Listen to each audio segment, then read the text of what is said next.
जय हिंद साथियों मैं आशीष रावत आप सभी का स्वागत करता हूं आपके अपने YouTube चैनल NRDA क्लासेस में। दोस्तों जैसे आप सभी जानते हैं कि हम सब मिलकर तैयारी कर रहे हैं आर्मी अग्निवीर भर्ती 2025 की। और जो हमने जो सीरीज चालू करी थी टॉप 50 प्रश्न की, उसको हमने घटा करके 30 प्रश्न कर दिया है, जो कि आप सभी जानते हैं। आज की जो वीडियो है उसके अंदर अपन क्या कर रहे हैं, 2 भाग करने वाले हैं, जिसके अंदर 15 क्वेश्चन जीके के और 15 क्वेश्चन साइंस के होने वाले हैं। ये वीडियो का 10वां पार्ट होने वाला है इस सीरीज का, और इसके जो सारे पार्ट हैं आपको प्लेलिस्ट के रूप में इसकी डिस्क्रिप्शन में भी आपको लिंक मिल जाएगा, और अगर आप चाहें तो चैनल पर जाकर के सारी वीडियोस देख सकते हैं।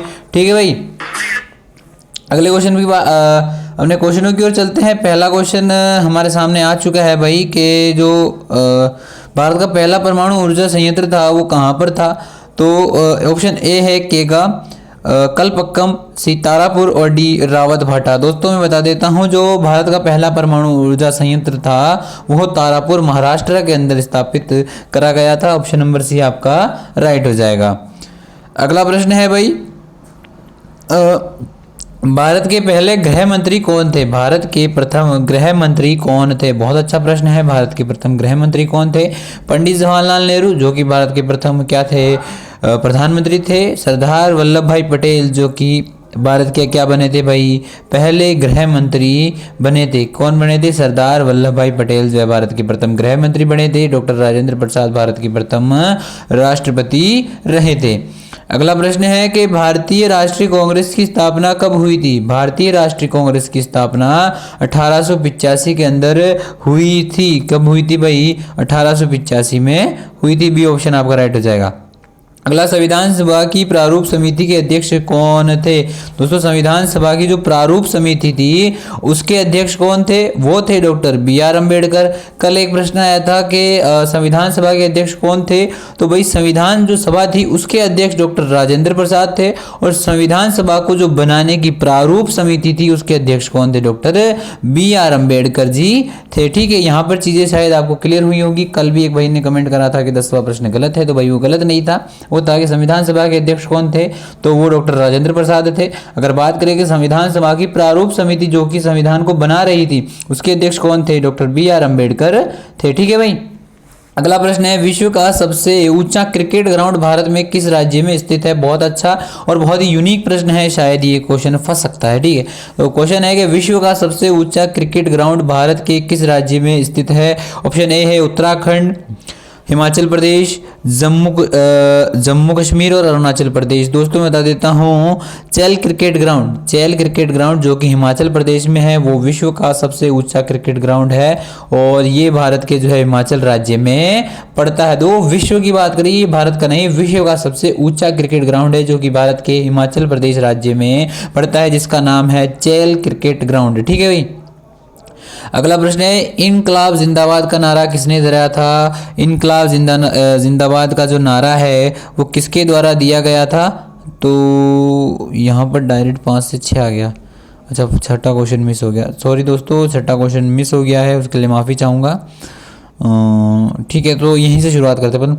इनकलाब जिंदाबाद का नारा किसने दिया था? तो ए भगत सिंह, बाल गंगाधर, चंद्रशेखर आज़ाद, महात्मा गांधी और सुभाष चंद्र बोस। दोस्तों मैं बता देता हूँ, इनकलाब जिंदाबाद का नारा जो है भगत सिंह द्वारा दिया गया था। ठीक है, ऑप्शन नंबर ए आपका राइट हो जाएगा।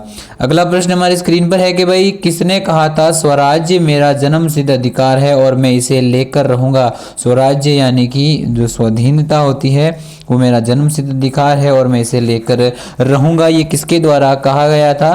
तो ये जो है बाल गंगाधर तिलक द्वारा कहा गया था। आपका जो ऑप्शन नंबर ए आपको दिख रहा है वो एकदम राइट हो जाएगा। अगला प्रश्न है कि भारतीय सेना का सबसे बड़ा प्रशिक्षण केंद्र कौन सा है? भारतीय सेना का सबसे बड़ा प्रशिक्षण केंद्र कौन सा है? तो ऑप्शन ए है IMA Indian military academy Dehradun, NDA national defence academy, OTA Chennai, AFA Hyderabad. दोस्तों मैं बता देता हूँ, NDA जो पुणे के अंदर है, पुणे के अंदर जो पुणे खड़कवासला में जो NDA एकेडमी है वो भारत की सबसे बड़ी क्या है, प्रशिक्षण केंद्र है। ठीक है, जहां पर कि जो फौजियों को तैयार करा जाता है या प्रशिक्षण दिया जाता है। ठीक है भाई। अगला प्रश्न है कि भारत का पहली मेट्रो रेल कहाँ से चली थी। भाई भारत की जो पहली मेट्रो रेल है वो कहाँ पे चली थी, तो ये चली थी भाई कोलकाता के अंदर। कहाँ पे चली थी, कोलकाता के अंदर चली थी। ऑप्शन नंबर सी आपका राइट हो जाएगा। अगला, योजना आयोग की स्थापना किस वर्ष हुई थी, तो जो योजना आयोग है उसकी स्थापना 1950 में हुई थी। ऑप्शन नंबर बी आपका राइट हो जाएगा। अगला है, भारत के सबसे पहले लोकपाल कौन बने थे। लोकपाल, भारत के प्रथम लोकपाल कौन बने थे। ऑप्शन ए है पिनाकी चंद्र घोष, दीपक मिश्रा, जयसफ खेतर, रंजन गोगोई। दोस्तों बता देता हूँ, भारत के प्रथम जो लोकपाल बने थे वो कौन बने थे, पिनाकी चंद्र घोष बने थे। ऑप्शन नंबर ए आपका राइट हो जाएगा।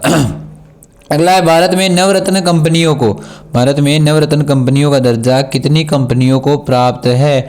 भारत में जो नवरत्न कंपनियां हैं उसका जो दर्जा मिलता है यानी कि अवार्ड मिलता है वो कितनी कंपनियों के पास है, तो टोटल 9 कंपनियों के पास नवरत्न अवार्ड है। आप इस तरीके से याद रख सकते हैं। अगला प्रश्न हमारे सामने है कि भारत की पहली महिला आईपीएस अधिकारी कौन बनी थी, तो भारत की जो प्रथम आईपीएस अधिकारी बनी थी वो किरण बेदी बनी थी। ऑप्शन नंबर ए आपका करेक्ट हो जाएगा। कौन बनी थी भाई, किरण बेदी बनी थी। अगर आप यहाँ पर तो आईपीएस पूछा है, अगर आपसे पूछ ले कि प्रथम आईएएस कौन बनी थी तो वो अन्ना जॉर्ज बनी थी, वो भी आपको याद रखना है और आईपीएस और आईएएस में कंफ्यूज नहीं होना है। ठीक है, ऑप्शन नंबर ए आपका राइट हो जाएगा। प्रथम आईपीएस कौन थी भाई, किरण बेदी, और आईएएस की बात करें तो अन्ना जॉर्ज प्रथम आईपीएस महिला बनी थी। अगला है, विश्व का सबसे बड़ा नदी द्वीप माजुली किस नदी में स्थित है, तो मैं बता देता हूँ जो सबसे बड़ा नदी द्वीप माजुली है वो किस नदी में स्थित है, तो ये ब्रह्मपुत्रम नदी के अंदर स्थित है। द्वीप नदी के अंदर ही होता है, तो ये जो है कौन सी, ये क्या है, विश्व का सबसे बड़ा द्वीप है जो कि नदी द्वीप है, नदी के अंदर है। वो कौन सा है भाई, माजुली है सबसे बड़ा, और कौन सी नदी में है, ब्रह्मपुत्र नदी में है। ये आपको याद रखना है। और ब्रह्मपुत्र भी भारत की सबसे चौड़ी नदी है। सबसे लंबी बात करें तो गंगा है, ये भी आपको याद रखना है।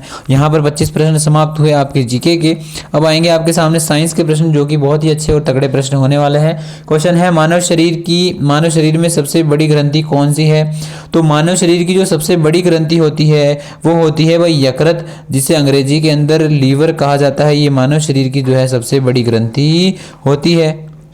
अगले प्रश्न पे चलते हैं। तो अगला प्रश्न है कि रक्त समूह की खोज किसने करी थी। भाई जो रक्त समूह है उसकी खोज किसने करी थी। ऑप्शन आपके सामने है, A Alexander Fleming, B Karl Landsteiner, C Gregor Mendel और जे थॉमसन। दोस्तों मैं बता देता हूँ कि कार्ल लैंडस्टीनर जो है रक्त समूह यानी कि ब्लड ग्रुप की खोज करी थी।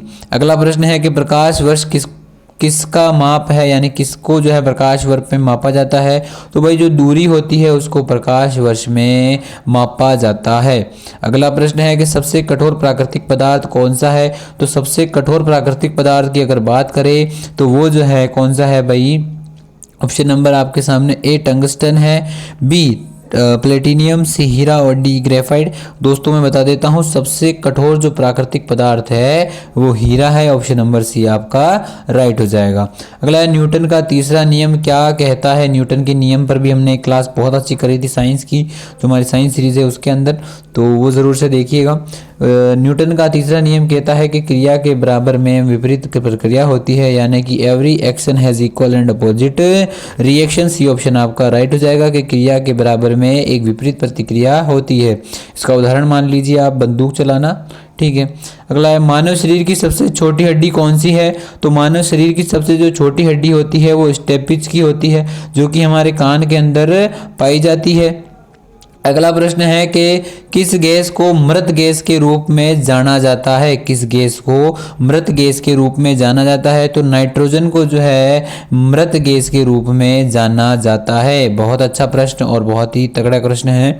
अगला है, पृथ्वी पर गुरुत्वाकर्षण बल की खोज किसने करी थी, तो भाई न्यूटन साहब ने जो है क्या करा था, गुरुत्वाकर्षण का खोज करा था। ठीक है। अगला प्रश्न है, अब मछलियों में श्वसन किसके माध्यम से लिया जाता है? तो ये गिल्स या फिर गलफड़ों की सहायता से जो है मछलियाँ श्वास लेती हैं। अगला प्रश्न है कि डीएनए की संरचना की खोज किसने करी थी? तो ये जो है वाटसन और क्रिक द्वारा करी गई थी। किसके द्वारा करी गई थी? वाटसन और क्रिक द्वारा करी गई थी। अगला प्रश्न है कि हाइड्रोजन की खोज किसने की थी? तो हाइड्रोजन की जो खोज है वो किसके द्वारा करी गई थी? लावोजिए, प्रिस्टले, कैंडविश और मेंडलीव। दोस्तों मैं बता देता हूँ, आपका जो ऑप्शन नंबर सी राइट हो जाएगा। हाइड्रोजन की खोज जो है कैंडिश द्वारा करी गई थी। अगला प्रश्न है एंटीबायोटिक दवाइयों की खोज किसने करी थी? तो एंटीबायोटिक जो दवाइयाँ होती है वो एक, उसके अंदर आपने नाम सुना होगा उसका, पेनिसिलिन। तो पेनिसिलिन की खोज करी थी अलेक्जेंडर फ्लेमिंग की। तो पेनिसिलिन एक प्रकार का एंटीबायोटिक होता है। एंटीबायोटिक की खोज किसने करी थी भाई? अलेक्जेंडर फ्लेमिंग ने करी थी। आपका जो ऑप्शन नंबर ए है वो एकदम राइट हो जाएगा। ठीक है, अगले प्रश्न पे चलते हैं। अगला प्रश्न हमारे सामने है कि सूर्य की ऊर्जा का प्रमुख स्रोत कौन सा है? तो सूर्य की जो ऊर्जा है वो नाभिकीय संलयन द्वारा होती है या फिर प्राप्त होती है। अगला प्रश्न है निम्नलिखित में से कौन सा अस्थायी उत्तक है? उत्तक यानी कि टिश्यू है। तो जो मेरिस्टेमेटिक है वो क्या है? एक अस्थायी उत्तक है। अगला प्रश्न है हमारे सामने कि किस धातु का उपयोग दांतों की फिलिंग में किया जाता है? यानी कि जो दांत टूट जाता है उसके अंदर भरने के लिए जो भरा जाता है उसके अंदर क्या भरा जाता है? तो वही जो दांतों की फिलिंग करी जाती है उसके अंदर पारा यानी कि मरकुरी भरी जाती है। यहाँ पर आपके 30 प्रश्न समाप्त हुए। आपका स्कोर मुझे कमेंट में ज़रूर बता देना। वीडियो पसंद आई वीडियो को लाइक करके चैनल को जरूर सब्सक्राइब कर देना। मिलते हैं आपको दिन में 2 बजे। कल क्लास नहीं हुई, दोनों सुबह दिन वाली और शाम वाली, उसके लिए माफ़ी चाहता हूँ, किसी काम में फंस गया था। तो आज दिन में 2 बजे क्लास होगी जिसके अंदर अपन राष्ट्रपति और उपराष्ट्रपति के महत्वपूर्ण प्रश्न करने वाले हैं। और शाम की क्लास के अंदर भी अपन साइंस के अच्छे टॉपिक पर बढ़िया बात करेंगे। तो आप जो है दिन में क्लास ज़रूर लीजिएगा। और इस वीडियो का जो इसका जो क्वेश्चनों का जो पीडीएफ है वो हमारे टेलीग्राम चैनल पे मिल जाएगा। तो वहाँ पर जाकर आप टेलीग्राम को ज्वाइन कर सकते हैं। तब तक के लिए जय हिंद, जय श्री राम।